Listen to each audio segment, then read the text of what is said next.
미가서는 예언서인데 다른 예언서와 마찬가지로 핵심 단어 세 단어를 소개하자면 심판과 구원과 회개의 촉구입니다. 이 심판과 구원 그리고 회개는 지금도 여전히 강단에서 선포되어야 될 말씀인 줄 믿습니다. 예수님 오실 때까지 이 심판과 구원 그리고 회개는 계속 전파되어야 될 것입니다. 예수님이 오시면서 첫 메시지가 무엇이었습니까? 회개하라, 천국이 가까이 왔느니라. 회개와 심판과 구원의 말씀이었습니다. 예수님 다시 오실 텐데 어떻게 오시겠습니까? 다시 오시는 그 예수님도 심판주로 그리고 구원주로 오실 것입니다. 오늘 본문 1절에서 5절까지는 심판의 원리를 말씀하고 있습니다.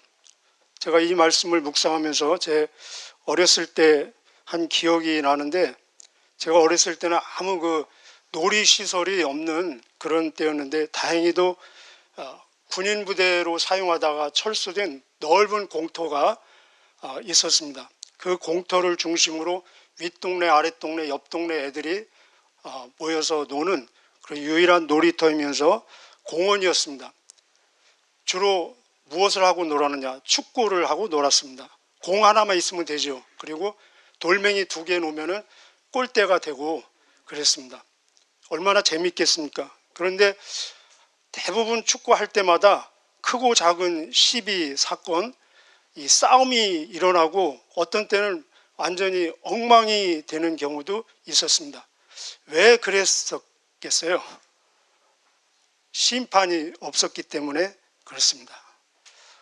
저는 나중에 철저하게 깨달았습니다. 그렇습니다.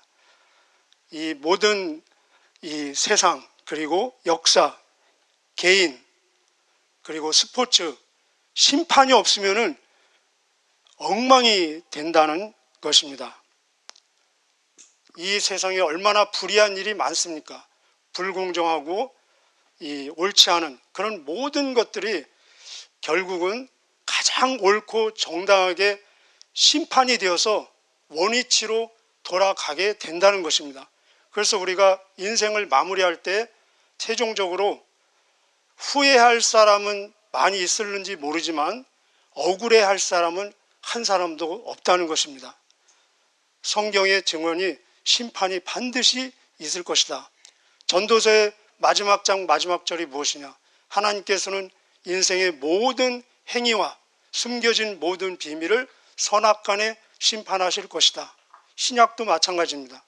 로마서 14장 10절에 보면은 우리 모든 사람이 다 하나님의 심판대 앞에 서게 될 것이다. 우리 히브리서 9장 27절 아시죠? 사람이 한 번 죽는 것은 정하신 것이니 여기에서 비껴나갈 사람 있겠습니까? 그 이후에는 심판이 있을 것이다. 심판이 있다는 것은 경고이면서 소망입니다. 심판이 있기 때문에 우리는 두려워해야 되지만 심판이 있다는 것이 얼마나 감사하지 않습니까? 갈라디아서 6장 7, 8절에 사람이 무엇을 심든지 그대로 거둘 것이다. 육체를 위해서 심는 자는 육체로부터 썩어질 것을 거두고, 육체가 썩으니까요. 그러나 성령을 위해서 심는 자는 성령으로부터 영원한 생명, 영생을 얻을 것이다 라고 말씀하고 계십니다. 오늘 3가지 정도 이렇게 이미 단락이 나눠져 있죠. 친절하게. 첫 번째 아까 말씀드린 대로 1절에서 5절까지는 심판의 원리인데 우리 1절 한번 같이 읽겠습니다. 시작. 그들이 침상에서 죄를 꾀하며 악을 꾸미고 날이 밝으면 그 손에 힘이 있으므로 그것을 행하는 자는 화 있을진저. 화 있을진저. 예수님 마태복음 23장에서 화 있을진저, 화 있을진저 7번 말씀하셨는데 여기 보면은 침상에서는 자야 되잖아요. 혼자 있잖아요. 그런데 침상에서 죄를 꾀하며 꾸미며, 이거는 의도적으로 계획적으로 아주 치밀하게 준비하고 그리고 날이 새자마자 그 계획했던 것을 실행에 옮긴다는 것입니다. 힘이 있으니까. 이런 실질적인 예들이 많이 있는데 가장 아주 극명한 예가 성경에 나오는데 그것이 누구이냐면 우리 아합 왕 아시죠? 아합. 아합이 왕이기 때문에, 그것도 나쁜 왕이기 때문에 갖고 싶은 거 다 가지지 않았겠습니까? 그런데 그 옆에 있는 그 누굽니까? 나봇의 포도원이 갖고 싶어서, 그 열왕기상 21장에 나오는 말씀인데 거기 그때 똑같습니다. 이거 1절하고 침상에서 어떻게 하면 그 포도원을 뺏을까 깨하고 꾸미고 치밀한 작전을 세우고, 그리고 나서 날이 새자마자 그 깨한 계획을 실천에 옮겨서 그 포도원을 뺐습니다. 뺏는 것뿐만 아니라 그 나봇을 죽입니다. 만약에 여기에 대한 정당한 심판이 없다면은 나봇은 얼마나 억울하겠습니까? 심판이 당연히 있어야 되지 않겠습니까? 그래서 여기에 대한 반응이 3절 한번 읽어보실까요? 3절 시작. 그러므로 여호와의 말씀에 내가 이 족속에게 재앙을 계획하나니 너희의 목이 이에서 벗어나지 못할 것이요 또한 교만하게 다니지 못할 것이라. 이는 재앙의 때임이라 하셨느니라. 그래서 4절 끝에 보면은 내가 내 백성의 산업을 옮겨 내게서 떠나게 하시며 우리 밭을 나누어 패역자들에게 주시는도다 하니라. 그들이 악을 1절에 보면 깨하고 꾸몄다고 하죠. 여기에 대한 하나님도 계획을 세우신다는 것입니다. 똑같은 단어예요. 하나님도 우리 표현으로 하면 깨하고 꾸며서 그들의 악을 어떻게 갚아줄까 계획하신다는 것입니다. 재앙을. 그래서 여기 보면 하나님이 이 족속으로 그랬죠. 정상적일 때는 하나님이 이스라엘을 어떻게 표현하십니까? 내 백성, 내 백성 그러는데 여기 보면은 내 백성이 아니고 이 족속. 우리 표현하면 모르고 화나면은 전우무작자 그러지 않습니까? 이 족속에는 하나님의 이 속상한 화난 감정이 담겨 있다는 것입니다. 그래서 그 밭을 패역자에게, 아수르에게, 바벨론에게, 여러분 꼭 기억하십시오. 모든 것은 다 하나님의 것입니다. 그래서 하나님께서는 불신자들의 것을 뺏어서 좋은 데 사용하라고 성도들에게 주실 수도 있습니다. 그러나 성도가 자기 구실을 하지 못할 때는 성도의 것을 빼앗아서 더 악해 보이는 불신자에게도 줄 수 있다는 것입니다. 이들이 이런 죄를 범한 그 뿌리는 무엇입니까? 많이 있죠. 교만도 있고 불신도 있고 불순종도 있고. 그런데 구체적으로 하나의 그 뿌리를 제시하는데 2절입니다. 바로 그것은 탐 두 번 나오는데 탐 뭐겠어요? 탐심, 욕심이라는 것입니다. 우리 2절 한번 같이 읽어보실까요? 시작. 밭들을 탐하며 빼앗고 집들을 탐하여 차지하니 그들이 남자와 그의 집과 사람과 그의 산업을 강탈하도다. 이런 죄를 범하는 그 뿌리는 탐심, 욕심이라는 것입니다. 야고보서 1장 15절에 탐심, 욕심이 잉태하면은 그 때가 되면은 죄가 되고 죄가 성장하면은 죽음, 사망에 이르느니라. 골로새서 3장 5절에는 탐심이 뭐라고요? 탐심이 우상 숭배다라고 말씀하고 있습니다. 아합 같은 탐심은 없을지라도 저와 여러분 정말 탐심, 욕심으로부터 완전 자유하십니까? 감히 탐심으로부터 자유하게 되기를 주님의 이름으로 기도하며 축복합니다. 저를 포함해서. 이 탐심은 하나님이 주신 것에 만족하지 않는 상태입니다. 그래서 감사가 없는 것이겠죠. 탐심에 나타나는 현상이 무엇입니까? 그래서 다른 사람이 가진 것을 시기하고 질투하고, 탐심은 거짓말을 하게 만들 수 있고 불법을 행하게 만들 수 있고 도덕질을 행하게 만들 수 있고 심지어 극단적으로는 사람을 죽이는 데까지도 갈 수 있다는 것입니다. 탐심이 있는 것은 늘 갈등이 있고 고뇌가 있고 그리고 만족이 없기 때문에 그 결과는 비참함이라는 것입니다. 그렇다면 우리는 어떻게 탐심으로부터 자유할 수 있겠습니까?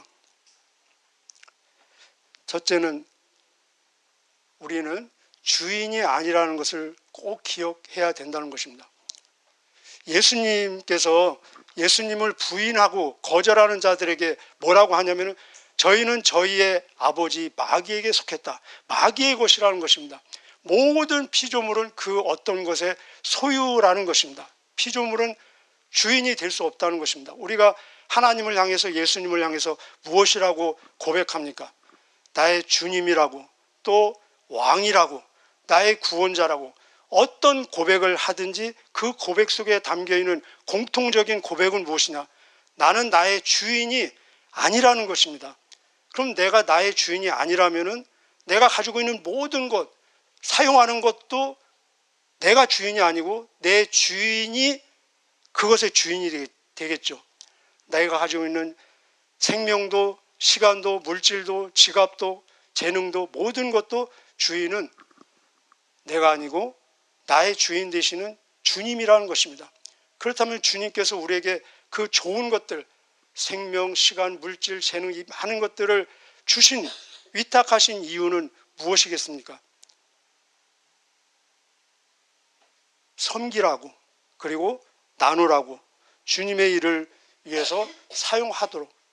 그래서 내가 주인 아닌 것을 인식할 때 진짜 나는 하나님 앞에서 내가 누구인지를 알게 된다는 것입니다. 우리가 모든 사용하는 것들이 결국은 하나님을 위해서 다른 사람을 위해서 사용할 때만이 남는다는 것입니다. 우리 한번 같이 해보실까요? 나는 남은 자이다. 여기 결론은 축복으로 너희는 남은 자라고 선포하고 있습니다. 또 하나 우리가 이 진정 탐심으로부터 자유할 수 있는 것은 여기 그들이 1절에 보면 깨하고 꾸몄다고 그랬죠. 이것은 목적을 가지고 사는 삶이라는 것입니다. 여기에 반해서 하나님도 목적으로 치밀하게 계획하고 있지 않습니까? 그래서 모든 인생들은 자기가 추구하는 목적이 있다는 것입니다. 어떤 사람은 목적이 없다고 하죠. 그럼 목적 없는 것이 그의 목적입니다. 그렇다면 내가 사는 진정 목적이 무엇인가? 바로 하나님이 주신 사명. 우리는 이것을 소명이라고도 하고 사명이라고도 하고 영혼 구원이라고도 하고 하나님이 주신 목적에 집중할 때 우리는 진정 탐심으로부터 자유할 수 있다는 것입니다. 하나님이 주신 목적을 놓칠 때 우리는 그를 위해 다른 모든 목적은 무엇이냐? 결국은 탐심으로부터 나오는 목적이 될 수밖에 없다는 것입니다. 그렇다면 여기에 대해서 우리가 하나님의 말씀을 어떻게 받아야 될 것인가? 하나님의 말씀을 전해야 될 자세 그리고 하나님의 말씀을 듣는 자세가 6절에서 11절까지 나와 있습니다. 우리 6절 한번 읽어보실까요? 7절까지 읽겠습니다. 시작. 그들이 말하길 너희는 예언하지 말라. 이것은 예언할 것이 아니거늘 욕하는 말을 그치지 아니한다 하시도다. 너희 야곱의 족속아 어찌 이르기를 여호와의 영이 성급하시다 하겠느냐? 그의 행위가 그러하시다 하겠느냐?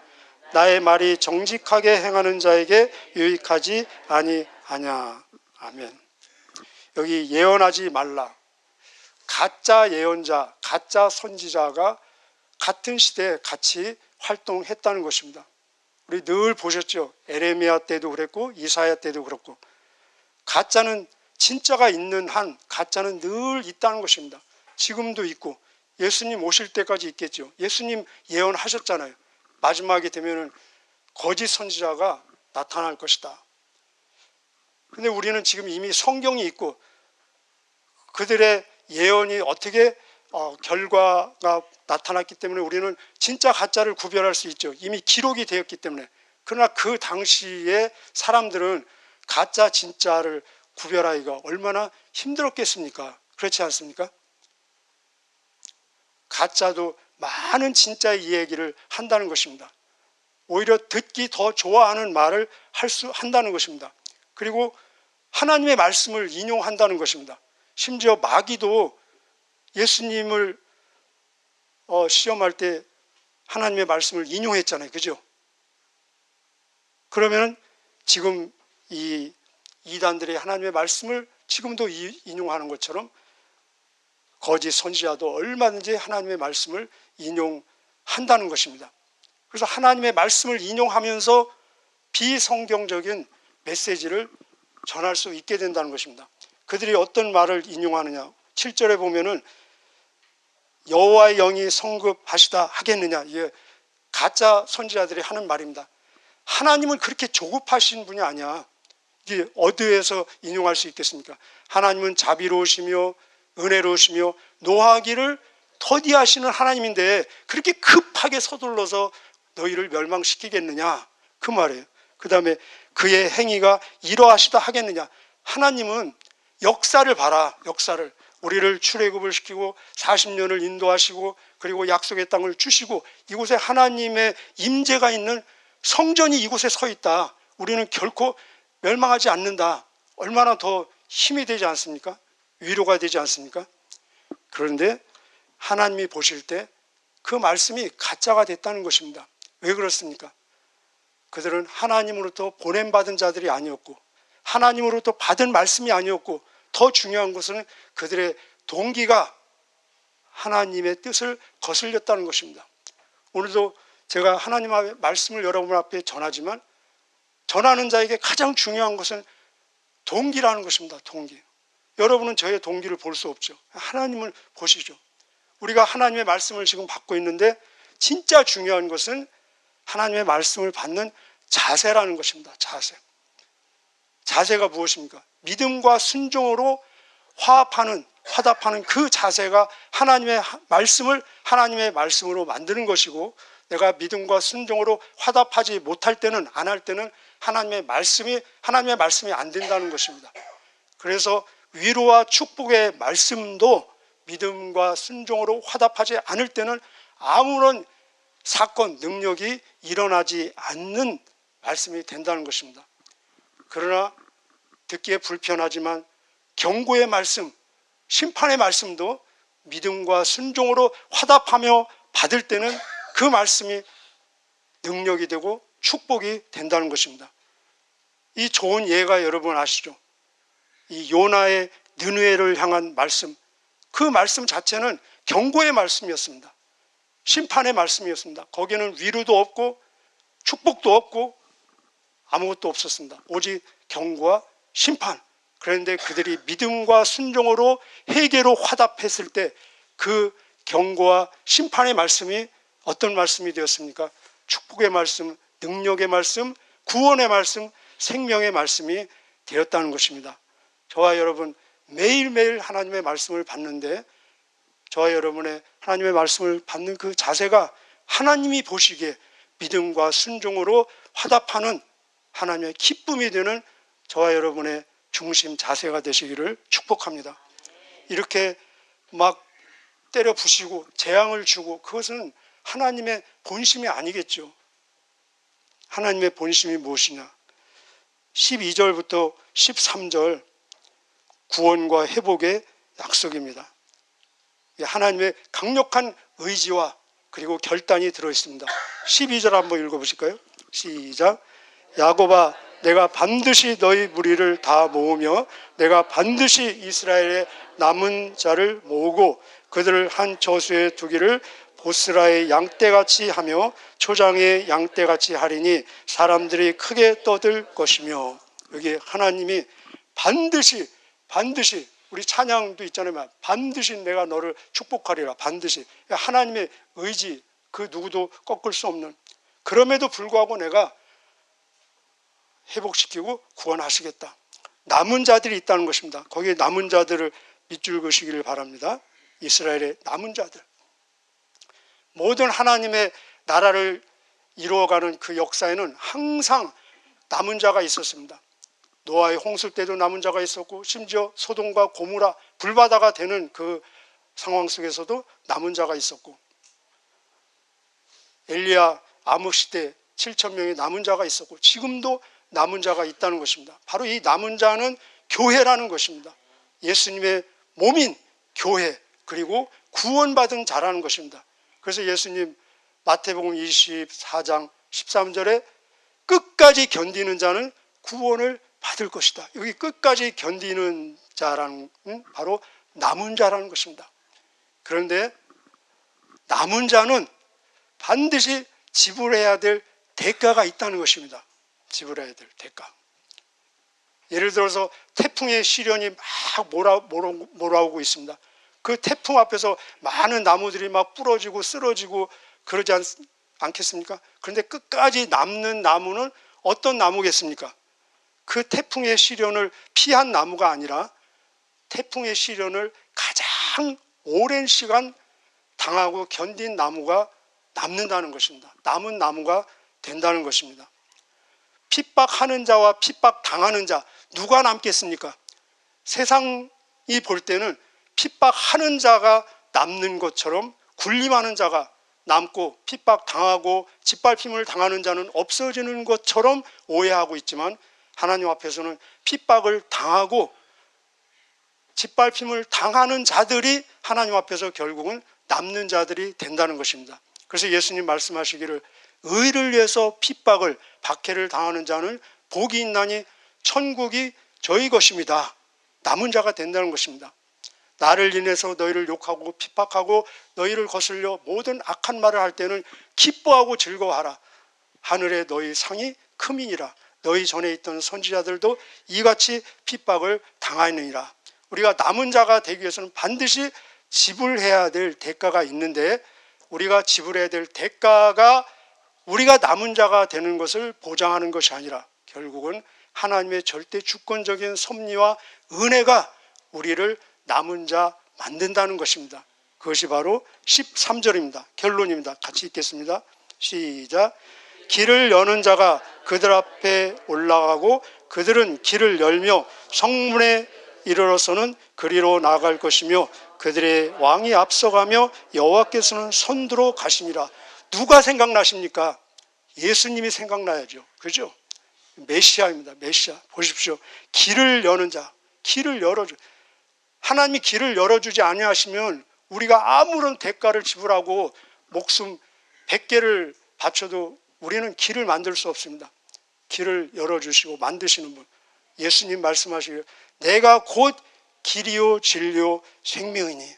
그리고 왕으로 오시는 분, 왕으로, 여기 왕으로 오시면서 길을 열고 또 길을 열고 성문에 이르러서는, 그리고 왕이 되어 앞서가신다, 앞서가시는 분입니다. 길이 되시고 길을 열어주시고 우리의 왕으로 오셔서 앞서가시는. 그래서 예수님 제일 먼저 초청하신 말씀이 무엇입니까? 나를 따라오너라. 내가 앞서가겠다는 것입니다. 선두에, 여기 선두로 가시니라. 선두에 서셔서 우리를 이끌어 가시는 분. 바로 이 길이 남은 길이고 평강의 길이고 생명의 길이고 구원의 길이라는 것입니다. 오늘도 길이 되시며 길을 열어주시고 우리의 왕으로서 우리의 선두에 서서 나를 따라오너라 라고 주님은 초청하고 계십니다. 어제나 오늘이나 영원토록 변함없으신 그분께서 오늘도 주님의 진짜 그 숨소리가 막 들릴 정도로 가까이서 따라가는 저와 여러분 되시기를 주님의 이름으로 축복합니다. 기도하시겠습니다.